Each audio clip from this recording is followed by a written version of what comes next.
नमस्कार। अनुभव की सीढ़ी के सभी दर्शकों व श्रोताओं को मेरा प्यार भरा नमस्कार।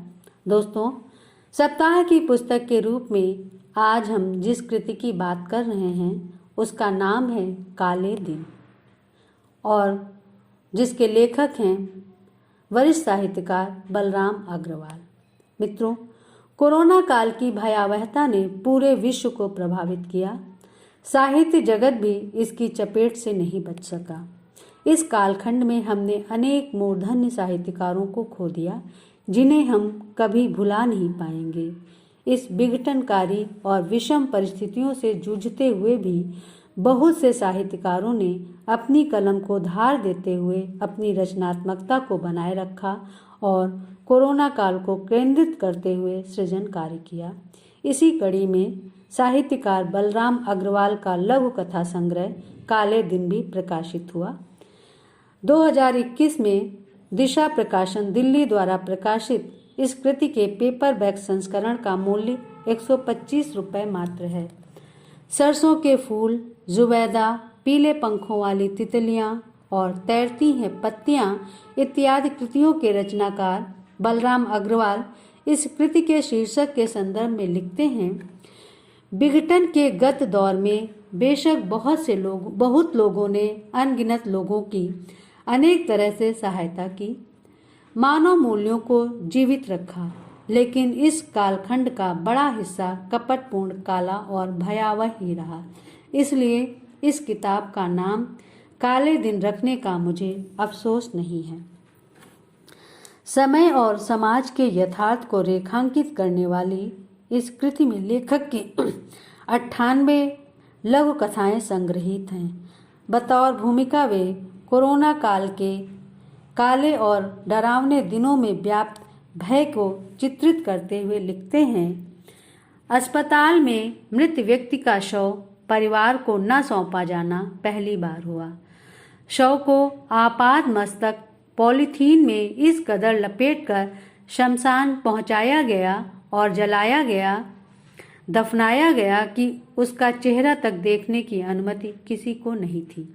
ऐसे में ये अफवाहें भी सुनने में आईं कि गलत टैगिंग के चलते अग्निदाह के अधिकारी शव को दफन और दफन के अधिकारी शव को अग्निदाह मिल गया।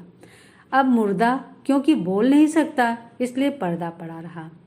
इस सब की आड़ में कुछ एक मामले मानव अंग तस्करी के भी सुनने में आए। निजी अस्पतालों में किस कदर खुलकर लूटा किसी से छिपा नहीं है। यह भी सुनने में आया कि अस्पतालों के अधिकतर वार्ड और कोई तो पूरा अस्पताल ही कोरोना स्पेशल में तब्दील कर दिया गया। कोरोना से इतर सामान्य से लेकर घातक रोग वाले अधिकतर रोगियों को बिना इलाज के ही जीना मरना पड़ा। कॉरपोरेट घरानों ने आम जन को लूटने में कोई कसर छोड़ी, ऐसा सुनने में नहीं आया। भूमाफियाओं ने मजदूर वर्ग को खोलियों से और राजनीतिज्ञों ने अपने प्रांत से बेदखल करने का घिनौना खेल खेला। चिलचिलाती धूप में लोग पैदल ही तपती सड़क पर निकल पड़े।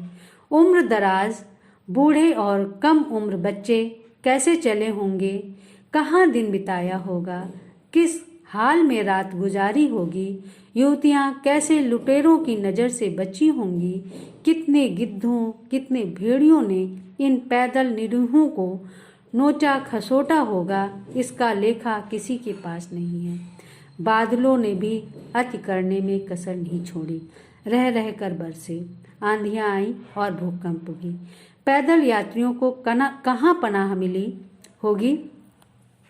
इन असहायों के लिए मन रोता रहा, परंतु संकट के इस दौर में भी सियासी खेल चलता रहा, जिसका लेखक ने न केवल सूक्ष्म निरीक्षण किया बल्कि उसे शिद्दत से महसूस कर उसका यथार्थ चित्रण कर प्रबुद्ध वर्ग को सोचने के लिए विवश भी किया। वे लिखते हैं कि ऐसे में राजनीतिक दलों के बीच आम जन की चिंता कभी भी नजर नहीं आई।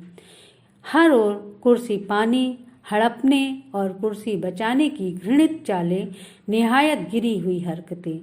अनेक अपीलों के बावजूद शाहीन बाग के धरने को जारी रखने के फैसले ने मन को कसैला किए रखा और मन में इस ग्रंथि ने जड़ जमा ली कि मानवाधिकार की आड़ में अनेक राष्ट्र विरोधी एजेंसियां भी इस देश में संघर्षरत हैं। वो दिन हवा हुए जब बीबीसी विश्वसनीय हुआ करता था। जनाभिमुख मानी जाने वाली विचारधारा का बड़ा हिस्सा दायित्वहीन हो गया लगता है। संप्रति वह गरीब और मजदूर वर्ग के प्रति संवेदनशील न रहकर अंध राजनीतिज्ञ विरोध पर केंद्रित है।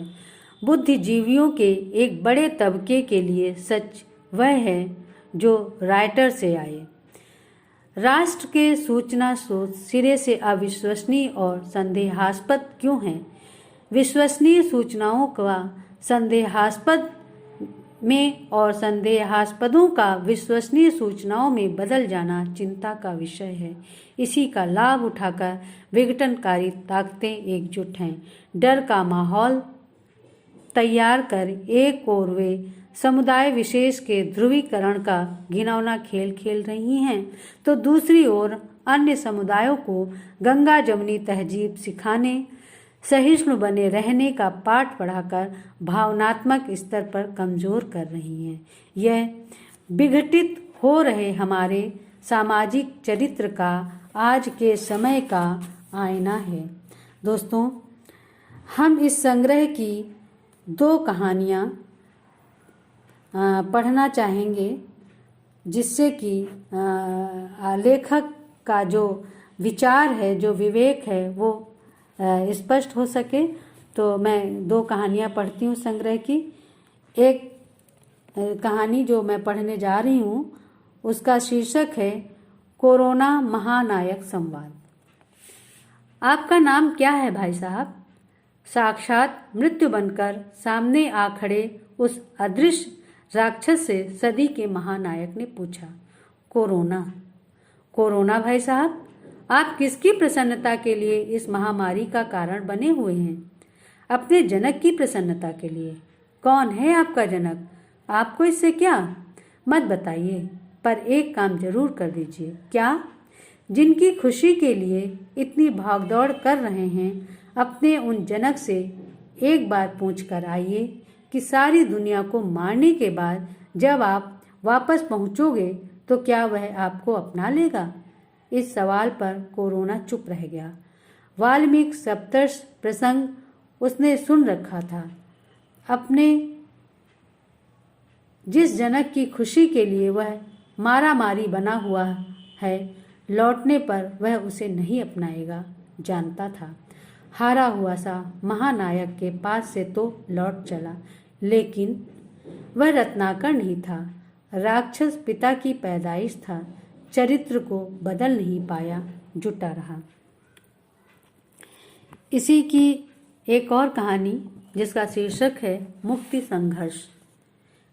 वे आईं और मुट्ठियों को हवा में तानकर चीखी। शहर, शहर, शाहीन बाग, शाहीन बाग। एकाएक हुए इस हो हल्ले को सुनकर चौतरफा माहौल थम गया। फत्तू उधर से गुजर रहा था, वह भी रुक गया। बगल में खड़े एक आदमी से पूछ बैठा, क्या है यह सब? किस बाग की बात कर रही हैं? बाग वाग तो बहाना है। औरतों को आगे करके कुछ लोग अपनी मूछों पर ताव दे रहे हैं। औरतों को आगे करके? कैसे?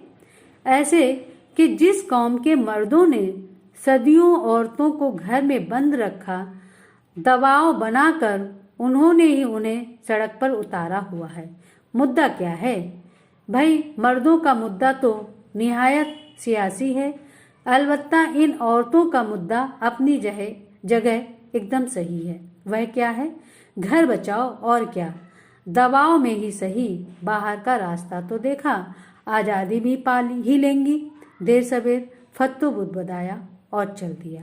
तो दोस्तों, ये थी इस संग्रह की 2 कहानियाँ।